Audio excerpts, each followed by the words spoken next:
অনেকেই এখনো হয়তো জানেন না যে রাসেল ভাইপার আসলে কি। রাসেল ভাইপারকে নিয়ে সরকারিভাবে অনেক পদক্ষেপ নেওয়া হচ্ছে। এই রাসেল ভাইপারকে আবার বিলুপ্ত করার একটা চিন্তা ভাবনা চলতেছে। তো আশা করা যায়, যেহেতু সরকারিভাবে একটা পদক্ষেপ নিয়েছে মশা মারার মতো, তো ইনশাল্লাহ এটা মানে হইতে পারে, বিলুপ্ত হইতে পারে। আবার এটা নিয়ে চিন্তা ভাবনা করার কিছু নাই, আপনারা রিল্যাক্স থাকবেন। আসসালামু আলাইকুম ভিউয়ার্স, সবাই কেমন আছে? আশা করি সবাই ভালো আছে। তো আল্লাহর রহমতে আমিও ভালো আছি। আজ একটা বিষয় নিয়ে আলোচনা করার জন্য ভিডিওটা বানালাম। তো আজকের ভিডিওটার বিষয়বস্তু হলো বর্তমান বাংলাদেশে চলমান ইস্যু ভাইরাল রাসেল ভাইপারকে নিয়ে। তো সম্প্রতি আপনারা সবাই রাসেল ভাইপারকে নিয়ে অনেক আতঙ্কে আছেন, আমিও আতঙ্কে আছি, ইভেন আমার ফ্যামিলিও আতঙ্কে আছে। এমনি করে সবার ফ্যামিলিও মোটামুটি কম বেশি সবাই রাসেল ভাইপারকে নিয়ে খুবই আতঙ্কিত। অনেকেই এখনো হয়তো জানেন না যে রাসেল ভাইপার আসলে কি। অনেকেই হয়তো এখনো জানেন যে রাসেল ভাইপার মূলত কোনো একটা সন্ত্রাসী গোষ্ঠীর নামটাম হইতে পারে, যেমন আমি ভাবতাম।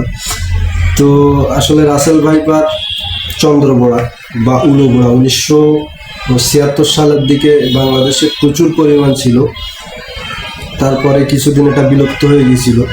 এরপর আবার কেন জানি না এটা নতুনভাবে মানে কেঁচো খোলার মতো ফুড়ে উঠতেছে। যতদূর জানি যে রাসেল ভাইপারকে নিয়ে সরকারিভাবে অনেক পদক্ষেপ নেওয়া হচ্ছে। এই রাসেল ভাইপারকে আবার বিলুপ্ত করার একটা চিন্তা ভাবনা চলতেছে। তো আশা করা যায়, যেহেতু সরকারিভাবে একটা পদক্ষেপ নিয়েছে মশা মারার মতো, তো ইনশাল্লাহ এটা মানে হইতে পারে, বিলুপ্ত হইতে পারে। আবার এটা নিয়ে চিন্তা ভাবনা করার কিছু নাই, আপনারা রিল্যাক্স থাকবেন, নিশ্চিন্তে থাকবেন। আশা করা যায়, যেহেতু সরকার এটা নিয়ে পদক্ষেপ নিয়েছে, ইনশাল্লাহ এটা আপনার বিলুপ্ত খুব শীঘ্রই হয়ে যাবে। এটা তো সামান্য রাসেল ভাইপার, তাই না? এটা নিয়ে এত চিন্তা ভাবনা করার কিছু নেই। রিল্যাক্স, আপনারা সবাই একটু রিল্যাক্স থাকবেন, ভালো থাকবেন, সুস্থ থাকবেন। এত চিন্তা ভাবনা করার কিছু নাই ভাই। আরে রাসেল ভাইপার থেকে কত বড় বড় ভাইপার বাংলাদেশে মোকাবেলা করছি আমরা। এটা রাসেল ভাইপার তো সামান্য জিনিস বলাই তো যায়, তাই না? মানে করোনা ভাইরাসের মতো ভাইরাস আমরা মোকাবেলা করছি। এটা আবার নেবেন না, ফান হিসেবে নেবেন না। দয়া করে কথাগুলো বলতেছি, হয়তো রাসেল ভাইপারকে নিয়ে এত চিন্তা ভাবনা করার কিছু নাই। এটা সরকারিভাবে পদক্ষেপ নেওয়া হয়েছে এটা নিধনের জন্য। তো কথা বলতে কি, হয়তো অনেকে কিছুদিন আগে এটা শুনছেন, আবার অনেকে অনেক দিন আগে শুনছেন। তো রাসেল ভাইপার মূলত আমি এখান থেকে আরো 2 মাস আগে রাসেল ভাইপার বিষয়টা নিয়ে একটা ভিডিও দেখছিলাম। তখন আমি ভাবছিলাম কি যে রাসেল ভাইপার হয়তো এই যে এখনকার সময় যে বুঝেন তো, বর্তমান গভর্নমেন্টের সময় মানে নতুন নতুন দাদা আর কি। তো আমি ভাবছি যে এটা নতুন কোনো দাদা হবে রাসেল ভাইপার। ইভেন আমার ওয়াইফ একদিন আমাকে বলছে যে এই রাসেল ভাইপারটা কি, এটা কি নতুন কোনো সন্ত্রাস বা নতুন কিছু? তা আমি এতটা গুরুত্ব দেই নাই সেই সময়। তো রিসেন্ট কথাগুলো শুনতে শুনতে আমার না এই যে রাসেল ভাইপার সম্পর্কে একটু কৌতূহল হলো। তো রাসেল ভাইপারকে নিয়ে এত আতঙ্কিত হওয়ার কিছু নাই। রাসেল ভাইপার আগেও ছিল এই বাংলাদেশে, এখনো আছে। এটা মূলত ইন্ডিয়ার থেকে ভেসে আসা একটা সাপ, যেটা 1976 সালের দিকে বাংলাদেশে খুব বেশি পরিমাণ দেখা যাইতো। এটা হলো বাংলাদেশে এখনো পর্যন্ত আছে চন্দ্রবোড়া নামের যে সাপটা এখনো দেখা যায়। অবশ্যই সেটা অনেক বিষধর, অনেক বিষ আছে এই সাপটার মধ্যে, আর অনেক ভয়ঙ্করও। তাই বলে যে এটাকে নিয়ে এতটা প্রপারলি সিরিয়াস ইস্যু করার কিছু নাই। এটা একটা সাধারণ বিষয়, যে জিনিসটা এর আগেও ছিল এই বাংলাদেশে, এখনো আছে। মাঝখানে কিছুদিন এই জিনিসটা বিলুপ্ত হয়ে গেছিল, এটাও সত্য কথা। এটা মাঝখানে কিছুদিন বিলুপ্ত হয়ে গেছিল বলতে, যেহেতু আগে বন জঙ্গল ছিল চতুর্দিকে, সবকিছু মিলিয়ে চতুর্দিকে এদের থাকার জন্য একটা খুব সুন্দর পরিবেশ ছিল, যে কারণে এরা ওই সময়টাই বাইরে হইতো না, বন জঙ্গলের মধ্যে থাকতো। কিন্তু এখন বর্তমান সময়টা প্রত্যেকটা জায়গায় আপনি দেখবেন বন জঙ্গল কেটে পরিষ্কার করে দেওয়া হচ্ছে, বড় বড় বিল্ডিং করা হচ্ছে, এদের থাকার জন্য কোনো জায়গা নেই। সো এরা এখন আস্তে আস্তে বাইরে আসতেছে। বাইরে আসার কারণে এটা এত আতঙ্ক ছড়াইতেছে, মানে কিছু কিছু মানুষ তাদের নিজের স্বার্থের জন্য এটা আতঙ্ক ছড়াইতেছে। তো রাসেল ভাইপারকে নিয়ে এত আতঙ্কিত হওয়ার কিছু নাই। রাসেল ভাইপার আগেও ছিল বাংলাদেশে, এখনো আছে। হ্যাঁ, এটা সত্য কথা যে রাসেল ভাইপারের বিষটাই অনেক বেশি। আর রাসেল ভাইপার মূলত অজগর সাপের মতো দেখতে। রাসেল ভাইপারের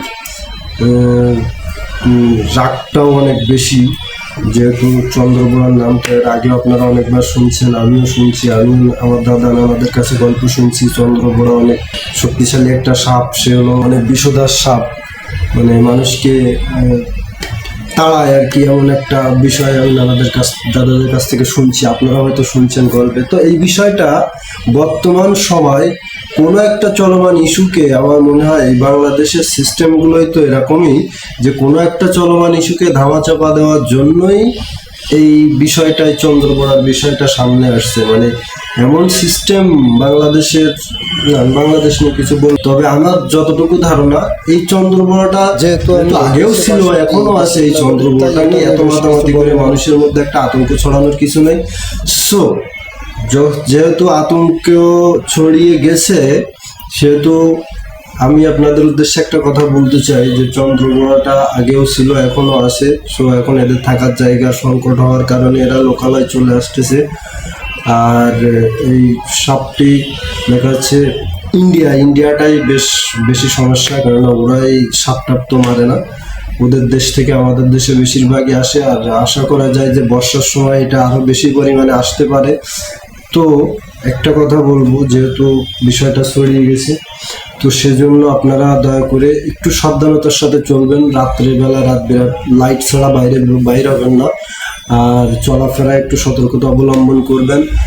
আর দ্বিতীয় কথা হলো, যেহেতু এটা একটা বিষয় ইস্যু হয়ে গেছে, হয়তোবা আমার ভিডিওর মাধ্যমে কেউ যদি রিল্যাক্স থাকেন, তাহলে এটা ক্ষতি হইলে আমারই আপনারা দোষারোপ করবেন। তো এই জন্য আপনাদেরকে এটুকু কথা বলবো যে সর্বক্ষণ বাড়ির আশপাশ চতুর্দিকে পরিষ্কার পরিচ্ছন্ন রাখবেন, যাতে চন্দ্রবোড়া সাপই নয়, অন্য কোনো সাপই যেন আপনার বাসার আশপাশে বাসা না বাঁধতে পারে, আপনার পরিবারের কাউকে ক্ষতি না করতে পারে। আর একটা কথা হলো, রাতে যখন বাইরে হবেন, দিনে যখনই বাগান এলাকা দিয়ে যাবেন, একটু সতর্কতার সাথে চলাফেরা করবেন। যেহেতু এটা একটা ইস্যু, আমি বলবো না এটা মিথ্যা নাই, সত্য, কিন্তু এতটা সিরিয়াস কিছু নয়। তো আপনারা সবাই একটু সতর্কতার সাথে করবেন। আর একটা কথা বলি, হ্যাঁ, এটা চন্দ্রবোড়া এমন একটা সাপ যে সাপটা অন্য সাপের তুলনায় অনেক বেশি বাচ্চা দিতে সক্ষম। মানে এরা অন্য সাপ যদি 20-25টা বাচ্চা দেয়, এরা কমপক্ষে 80-90টা বাচ্চা দিতে পারে। আর এদের বিষ একটু অনেক বেশি, মানে অন্য সাপের তুলনায়। অন্য সাপ এক ধরনের বিষ থাকে, কিন্তু এদের শরীরে বিষ থাকে 3-4 প্রকারের বিষ মিক্সড, মানে এমন একটা আর চন্দ্রবোড়া সাপের অ্যান্টিভেনাম আমি জানি না এটা কি ইস্যু। তো যেহেতু এমন একটা ইস্যু আসছে, তো যা হোক, এটা থেকে একটু সাবধান থাকার চেষ্টা করবেন। তো এখনো পর্যন্ত এই চন্দ্রবোড়া নিয়ে এত কিছু, আমার মনে হয় বাংলাদেশে এত বিপজ্জনক কিছু হয়েছে বলে মনে হয় না। শুধুমাত্র কিছু কিছু মানুষের মুখে শুনছি, নিউজে শুনছি, এটাই। তো আশা করি এটা নিয়ে সবাই বিভ্রান্ত না হয়ে সতর্ক থাকবেন, সুস্থতার সাথে সুন্দরভাবে চলাফেরা করবেন, রিল্যাক্স যেমন আগে ছিলেন এমনভাবে চলাফেরা করবেন, চিন্তা ভাবনা করার কিচ্ছু নাই। তো শুধুমাত্র একটু সতর্কতা অবলম্বন করবেন। একটা জিনিস, সতর্ক থাকলে কিন্তু সকল বিপদ থেকে এড়িয়ে চলা যায়। তো আপনার বাড়ির আশপাশ, আঙিনা, চতুর্পাশ দিয়ে সুন্দরভাবে পরিষ্কার পরিচ্ছন্ন রাখবেন। আর রাতে বাইরে হওয়ার সময় অবশ্যই হাতে লাঠি আর লাইট নিয়ে বাইরে হবেন, কেননা এখন শুধু চন্দ্রবোড়া নাই, এখন সব প্রকারেরই সাপ বাইরে হয় গরমের সময়। আর বিষধর সাপগুলো অবশ্য গরমের সময় রাত্রেবেলায় এরা খুব বেশি চলাফেরা করে, একটু গর্ত থেকে বাইরে এসে বাইরে বাতাসে থাকে। তো এই কারণে আপনারা সবাই একটু সাবধানে চলাচল করবেন। তো দয়া করে আপনারা রাসেল ভাইপার নিয়ে এত আতঙ্কিত না হয়ে একটু সতর্ক থাকবেন। আর সবার জন্য শুভকামনা রইল, সবাই ভালো থাকবেন, সুস্থ থাকবেন, সুন্দর থাকবেন। আল্লাহ হাফেজ।